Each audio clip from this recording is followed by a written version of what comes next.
Hey guys, I just wanted to share a story with you today and kind of see if this story resonates with you at all. I think that stories, especially in emergency medicine, are very important to share with everybody else just because they can be educational, it can, be rejuvenating, it can be therapeutic to share your stories with other people. And this one actually comes from when I was a brand new EMT. Over 10 years ago. I probably hadn't been practicing for more than 6 months at the time. I had a great paramedic partner. We had just left base in our ambulance, had an EMT student in the back, super nice girl, super eager to learn some stuff and run some calls with us. And this particular day, we, had left base, we were driving to post, and we got a call for a cardiac arrest. And we're like, all right, here we go. We kind of getting our mindset ready. We're gonna have to do some stuff. This is gonna be a legitimate call. We pull up, we grab all our bags, our EMT student's eager, she's grabbing our bags, we're carrying stuff in, and we walk into the living room of this house, and I just remember walking past 2 young children. We walk up to the hysterical wife who's pointing upstairs, and we walk up the stairs into the back bedroom, and there's this man on the floor right next to the bed in cardiac arrest. He's not breathing, doesn't have a pulse. I'm like, I'm a brand new EMT, I know what to do. I start CPR, start pumping on his chest, and then I remember, oh yeah, we've got an EMT student. I'm like, hey, this is something you don't get to do every shift. Start chest compressions on him. And after about a minute, my more experienced paramedic partner is like, hey, he's in rigor mortis, this guy's been dead a while, there's not much we can really do. So we stopped CPR, and of course I was a brand new EMT. I didn't even really understand what rigor was at the time, and I was like, okay, this guy's been dead a while.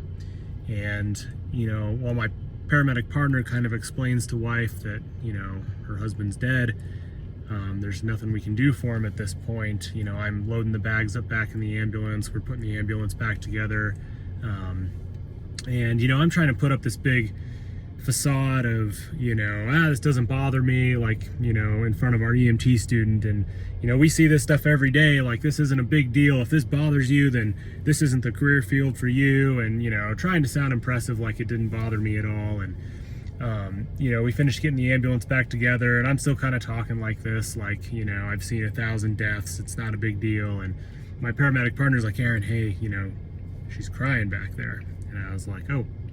So I kind of shut up for a while and let her process that. And then I kind of realized that we tend to lose our humanity sometimes to try to sound impressive, like things don't bother us.